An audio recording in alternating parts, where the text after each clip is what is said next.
Salut, Kevin ici avec Mopeka. Et aujourd'hui, je vais vous montrer les procédures d'installation pour mettre un capteur Mopeka Pro Plus Bulk sur ce réservoir de stockage de 18 000 gallons.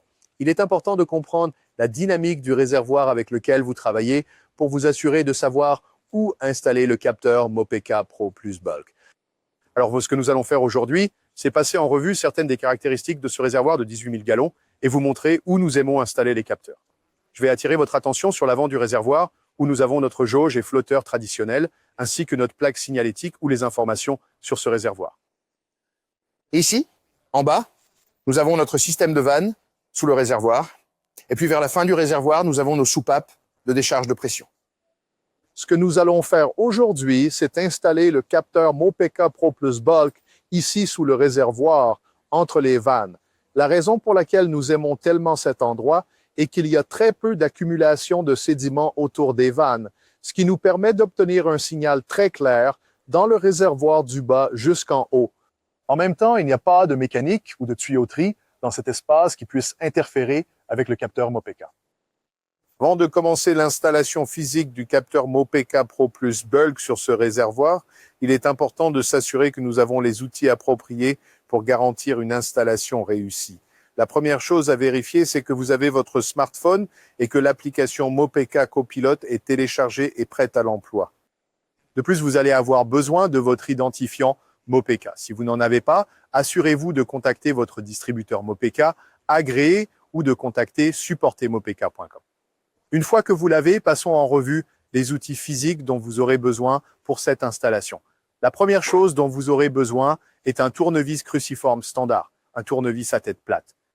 De plus, vous allez également avoir besoin de votre kit de capteur Mopeka Pro Bulk.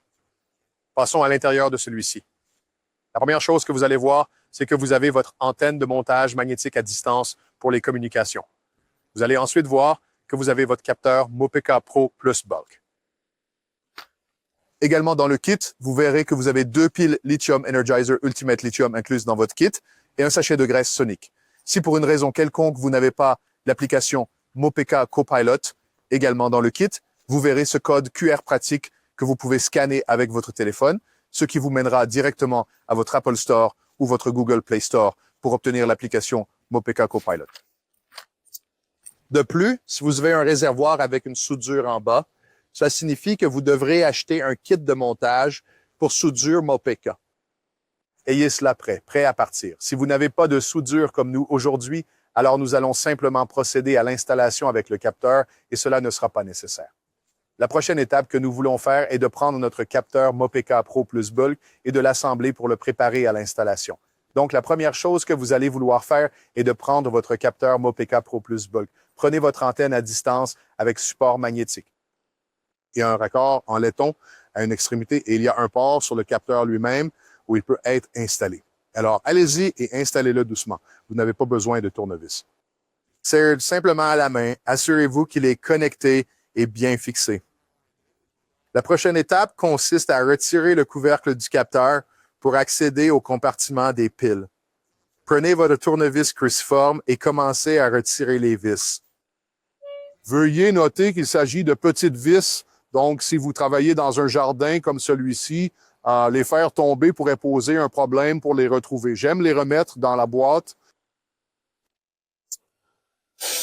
La prochaine chose que nous allons faire est de prendre notre tournevis à tête plate. Vous allez regarder et vous verrez sur le côté gauche et le côté droit du capteur, il y a une petite indentation. Je vais prendre la tête plate du tournevis ici et appuyer doucement, puis faire levier et ouvrir légèrement. Si c'est un peu serré, un peu ferme, ce n'est pas grave. C'est un capuchon scellé pour l'étanchéité, mais ça va se détacher facilement. Nous allons mettre cela de côté. Maintenant, cela nous donne accès au compartiment interne de la batterie. Je vais prendre mes piles AAA Ultimate Lithium Energizer. Je vais les installer ici. Vous verrez que les plus et les moins sont clairement indiqués. Alignez-les, mettez-les en place. Quand je mets la deuxième pile, je vais entendre une série de 2 bips, ce qui va m'indiquer qu'il est maintenant alimenté. Là, nous avons les 2 bips. Ce que le capteur fait maintenant, c'est qu'il va scanner la zone locale pour la couverture cellulaire. Lorsqu'il se connecte, il reviendra avec 3 bips rapides, me faisant savoir qu'il communique maintenant avec le système Mopeka. Là, nous avons entendu nos 3 bips et nous savons que le capteur a maintenant de l'énergie et communique via le réseau cellulaire. Prochaine étape, remettons notre capuchon. Alignez-le de sorte que le Mopeka soit orienté vers le haut avec votre antenne. Mettez-le en place. Il ne s'adaptera que d'une seule manière. Appuyez fermement pour que les joints soient en place et prenez vos vis. Et encore une fois, en utilisant soigneusement votre tournevis cruciforme, allez-y et serrez-les.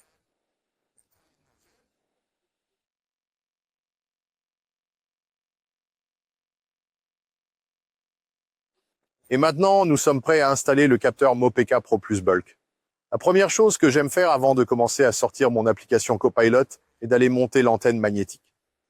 Ce que j'aime essayer de faire, c'est de le mettre d'abord à l'avant du réservoir. Cependant, si vous savez à peu près où se trouve votre tour cellulaire, vous allez vouloir placer l'antenne aussi haut que possible sur le réservoir ou au moins du côté du réservoir le plus proche de l'antenne.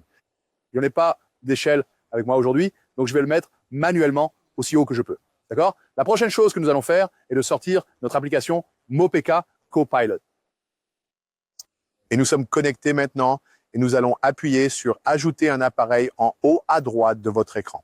Ce que cela va faire, c'est activer la fonction caméra de votre smartphone et il va chercher ce code QR qui se trouve en bas du capteur. Nous allons prendre le code QR et nous allons le scanner avec le téléphone. Ça y est. Et ce qui s'est passé maintenant, c'est que le système enregistre le capteur et son numéro de série, prêt pour l'installation sur ce réservoir. Nous avons maintenant scanné le capteur. Notre écran suivant est de savoir si nous avons installé les piles. Puisque nous avons installé les piles avant cet écran, nous allons appuyer sur le bouton vert une fois et attendre que le capteur communique avec l'application Mopeka Copilot. Maintenant, il est indiqué ici que les piles sont connectées et le bouton vert en bas de l'écran est surligné et nous pouvons passer à l'étape suivante. Je vais donc appuyer sur Suivant, ce qui nous amène à l'écran d'information sur l'appareil. Je vais donner un nom à cet appareil. Dans ce cas, c'est le réservoir de stockage de 18 000 gallons.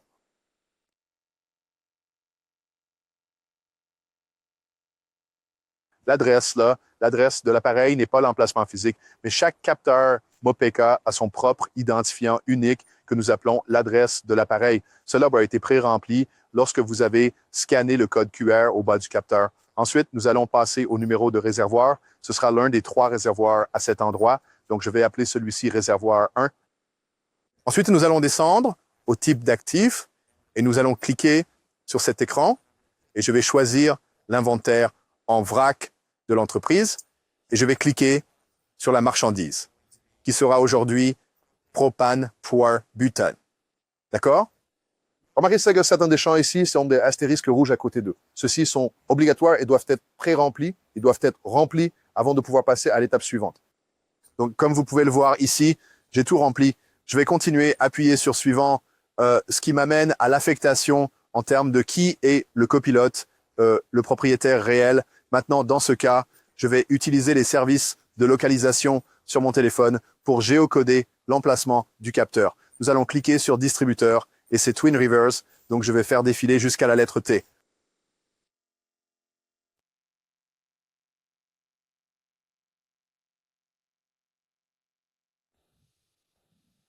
Two Rivers Propane, voilà la taille du réservoir. Je vais cliquer sur l'écran. Maintenant, nous avons configuré ce réservoir et ses dimensions avant cette installation, car nous savions que nous allions travailler sur ce réservoir de 18 000 gallons. J'ai donc déjà préchargé tous les détails en termes de diamètre, taille et gallons et créé le profil du réservoir. Cependant, si vous n'en avez pas, ce que vous devez faire est d'appuyer sur le bouton « Ajouter », ce qui fera apparaître l'écran d'ajout d'un nouveau réservoir, et vous allez entrer les dimensions et toute information spécifique que vous trouvez sur la plaque de données située à l'avant du réservoir. Cependant, nous l'avons déjà préchargé, donc je vais le choisir. Vous remarquerez que nous avons désigné le réservoir par son nom en termes de taille. C'est un 18 000 gallons et ce que nous vous conseillons de faire est d'inclure le diamètre total dans le nom, car de nombreux endroits ont des réservoirs de taille similaire. Mais ils ont tous des hauteurs et des dimensions différentes. De cette façon, vous saurez que je peux utiliser ce profil sur n'importe quel réservoir de 18 000 gallons, avec une hauteur totale de 105. Ensuite, nous allons aller à la branche et cliquer là-dessus. Et il n'y a qu'une seule branche pour cet emplacement, et c'est leur siège social. Nous allons cliquer dessus et appuyer sur Terminer. Encore une fois, si vous n'avez pas pré-rempli les branches, vous pouvez cliquer sur Ajouter et cela fera apparaître l'écran pour ajouter une nouvelle branche et vous rempliriez les informations là-bas. Mais nous avons déjà fait cela à l'avance. Donc nous sommes au siège et ensuite, le dernier champ à remplir à l'écran est client. Nous allons cliquer là-dessus et j'ai déjà entré un client qui est Twin Rivers Propane, étant donné que c'est leur stockage en vrac. Cependant, encore une fois, si vous n'aviez pas préchargé le client, vous pourriez appuyer sur le bouton Ajouter, ce qui fera apparaître l'écran pour ajouter un nouveau client que vous rempliriez et enregistreriez.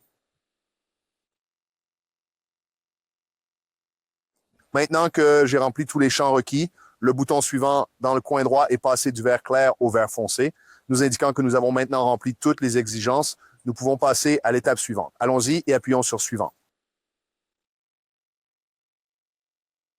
La prochaine chose que nous allons vouloir faire est d'obtenir la communication cellulaire. Maintenant, nous avons déjà mis les batteries précédemment et nous avons entendu les 3 bips nous indiquant que ça communique et le capteur a maintenant informé l'application Copilot que nous sommes sur AT&T et que nous avons un service complet ici. Donc, nous sommes bons. S'il ne s'affiche pas immédiatement, il vous suffit d'appuyer une fois sur le bouton de synchronisation vert du capteur, comme vous le voyez dans la vidéo, et d'attendre 30 à 60 secondes. Encore une fois, nous avons rempli toutes les conditions de cet écran et le bouton suivant est maintenant illuminé, nous permettant de passer à l'écran suivant. Sur l'écran suivant, on nous demande maintenant de mettre de la graisse sur notre capteur, donc je vais y aller. Et comme vous pouvez le voir ici, je vais mettre la graisse au milieu du capteur, directement sur le tampon du capteur, pas sur les aimants. Nous vous conseillons de mettre une bonne quantité de graisse diélectrique. Nous vous conseillons également d'utiliser tout le paquet fourni dans votre kit. La raison en est pour quelques raisons. Premièrement, cela éliminera tout l'air entre le capteur et le réservoir, favorisant le signal sonore dans votre réservoir pour pouvoir lire. Et deuxièmement, cela aidera également à créer une aspiration ainsi qu'à empêcher l'eau de s'infiltrer entre le capteur et votre réservoir. Je vais appuyer sur Suivant puisque nous sommes prêts à continuer et maintenant je vais le mettre sur le réservoir lui-même. Comme vous pouvez le voir à l'écran, nous avons notre niveau et nous avons aussi notre lecture de qualité. Donc sur cet écran, nous sommes prêts à mettre le capteur sur le réservoir. Comme vous pouvez le voir, nous avons notre écran de niveau et de précision devant nous. Et en haut, nous avons le cardan à 3 axes qui va nous aider à niveler le capteur sur le réservoir. En même temps, en bas de l'écran, vous allez voir notre qualité. Cela va nous indiquer à quel point le signal entrant dans le réservoir était bon et propre. Alors maintenant, je vais l'installer entre les vannes, sous le réservoir, tout en regardant mon écran et en m'assurant d'être aussi à niveau que possible. Comme vous pouvez le voir, je suis monté. Je suis assez à niveau. Cela n'a pas besoin d'être parfait. Et dans les 30 à 60 secondes, vous verrez que l'indicateur de qualité en bas augmente. Maintenant, celui-ci est monté immédiatement, ce qui est ce que nous constatons normalement sur les réservoirs en vrac, et nous sommes maintenant entièrement dans le vert. Comme nous avons rempli les 2 exigences de niveau et de qualité, le bouton suivant est maintenant illuminé. Nous pouvons passer à l'écran suivant. Maintenant que j'ai appuyé sur ceci, ce qui va se passer, c'est que le capteur sonar va lire dans le réservoir et revenir avec une mesure de ce qu'il voit dans ce réservoir. Cela peut prendre jusqu'à plusieurs minutes, alors soyez patient, s'il vous plaît. Une fois que cela s'est produit, il va se retourner et vous donner un pourcentage et un volume. Je vais comparer cela avec la jauge. Nous montrons ici environ 10% ou 7,3%. Ne soyez pas surpris si vous voyez que le manomètre et le capteur sonar diffèrent de 5 à 7%. C'est à prévoir. Les flotteurs traditionnels dans les réservoirs ne tiennent pas compte de la courbure du réservoir. Ils supposent que les réservoirs sont linéaires, tandis que le capteur sonar Mopeka sera plus précis et pourra en tenir compte. Alors maintenant que j'ai confirmé que nous sommes dans les limites raisonnables, je vais confirmer les détails, ce qui me permet maintenant d'appuyer sur le bouton suivant. Donc maintenant, nous avons terminé et nous avons installé le capteur Mopeka Pro Plus Bulk. Mais sur cet écran final, si vous souhaitez partager l'information avec un client ou un utilisateur, il vous suffit d'entrer leur adresse email et d'appuyer sur Ajouter et ils recevront alors une invitation pour vous rejoindre et pourront surveiller leur réservoir sur leur propre téléphone. Comme mentionné précédemment, vous pouvez rencontrer un réservoir qui a une soudure. La soudure sera comme ceci au bas de votre réservoir. Ce que vous allez vouloir faire, c'est prendre votre kit de montage en coin Mopeka et aligner la rainure avec la soudure elle-même. Il faudra créer maintenant une base solide pour installer le capteur Mopeka Pro Plus en vrac ou le capteur résidentiel qui se fixera ici avec l'antenne sortant de ce côté. Avant de mettre le capteur, vous allez remplir cet espace avec le paquet de graisse diélectrique inclus, puis installer et enclencher le capteur dans le support.